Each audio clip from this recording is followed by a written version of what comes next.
Hai semua, selamat datang. Hari ini kita nak jadi penyiasat sains. Kita akan bongkar satu rahsia besar, rahsia di sebalik semua barang yang kita guna setiap hari. Dari kerusi yang kita duduk sampailah ke baju yang kita pakai, semuanya ada cerita tau. Jom kita siasat sama-sama.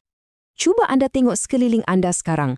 Nampak tak kerusi, botol air, baju yang anda tengah pakai tu? Pernah tak anda berhenti sekejap dan terfikir, dari mana datangnya semua benda ni ya? Apa bahan asal dia? Inilah soalan besar yang akan kita jawab hari ini. Baiklah, semua dah sedia? Jom kita mulakan pengembaraan kita. Untuk beberapa minit akan datang, ada semua secara rasminya adalah saintis bahan. Misi kita untuk siasat dunia sekeliling kita ni dan faham dari mana datangnya semua barang-barang yang hebat ni. Jom.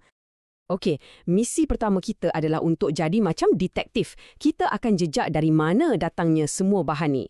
Sebenarnya, kebanyakannya datang dari 4 sumber utama yang ada dalam alam semula jadi. Jom kita mulakan siasatan pertama kita. Sumber kita yang pertama ialah tumbuhan atau dalam bahasa Cina kita sebut 植物.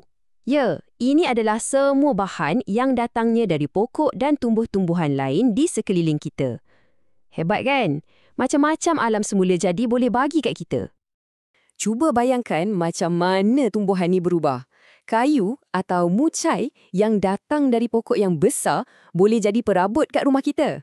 Kapas atau mien yang gebu tu pula dipintal jadi benang untuk buat baju kita.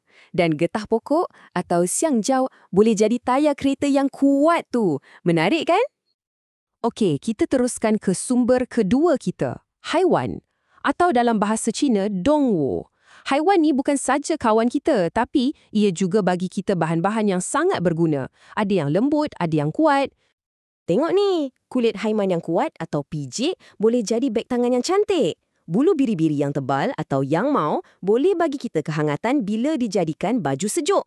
Dan jangan lupa, benang halus daripada ulat sutera atau si boleh jadi skarf yang sangat lembut. Semuanya dari dunia haiwan. Sekarang, jom kita gali lebih dalam. Sumber ketiga kita datang dari bawah tanah, iaitu batuan atau yanshi. Ya, ini adalah bahan-bahan yang kita korek dan gali dari dalam bumi. Agak-agak apa yang kita boleh buat daripadanya ya?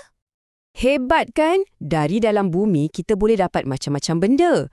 Logam yang berkilat atau jinshu boleh direburkan untuk buat kunci dan sudu. Tanah liat atau turang pula boleh dibentuk dan dibakar untuk jadi pasu bunga dan juga batu bata untuk buat rumah. Semuanya betul-betul dari bawah kaki kita je. Okey, sumber terakhir kita ni, yang ni special sikit. Ia dipanggil petroleum atau shio. Ia macam cecair hitam pekat yang kita jumpa jauh di dalam perut bumi. Nak tahu satu fakta menarik, petroleum ni sebenarnya terbentuk daripada tumbuhan dan haiwan dari zaman purba yang dah terperangkap berjuta-juta tahun lamanya. Dan daripada petroleum inilah kita dapat plastik atau suliau. Saintis akan proses petroleum ni dan mereka boleh ubah ia jadi plastik yang kuat tapi ringan. Bukan tu je, petroleum juga boleh jadi kain sintetik atau renzau buliau yang kita guna untuk buat baju hujan dan payung. Baiklah tim saintis, kita dah tahu dari mana bahan-bahan ni semua datang. Sekarang, misi kedua kita. Kita nak tahu apa kuasa hebat atau sifat istimewa setiap bahan ni. Kenapa sesetengah bahan tu lebih sesuai untuk sesuatu kerja berbanding bahan yang lain? Jom kita siasat lagi.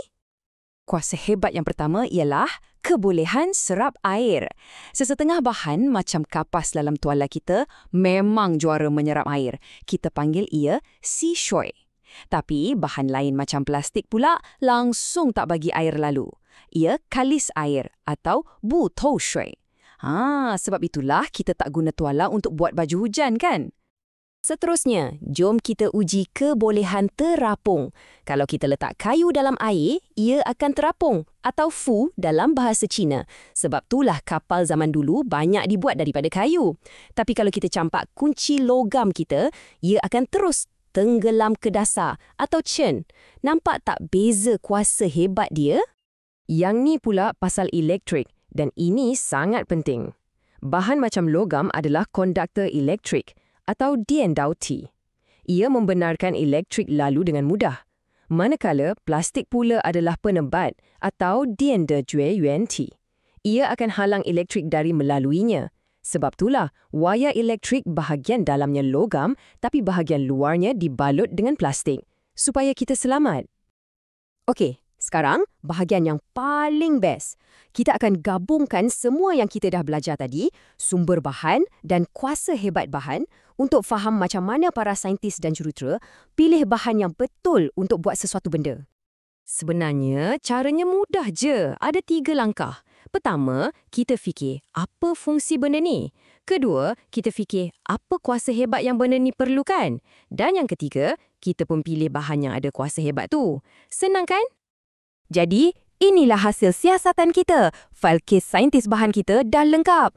Untuk payung, kita perlukan kuasa hebat kalis air. Jadi kita pilih plastik. Untuk tuala, kita perlukan kuasa menyerap air. Jadi kita pilih kapas. Dan untuk wayar, kita gabungkan kuasa konduktor dari logam dan kuasa penebat dari plastik. Misi kita selesai. Tahniah semua. Jadi, sekarang giliran anda pula. Cuba tengok sekeliling bilik anda. Pen anda, buku anda, kasut anda. Boleh tak anda jadi saintis bahan dan teka dari mana ia datang dan apa kuasa hebatnya?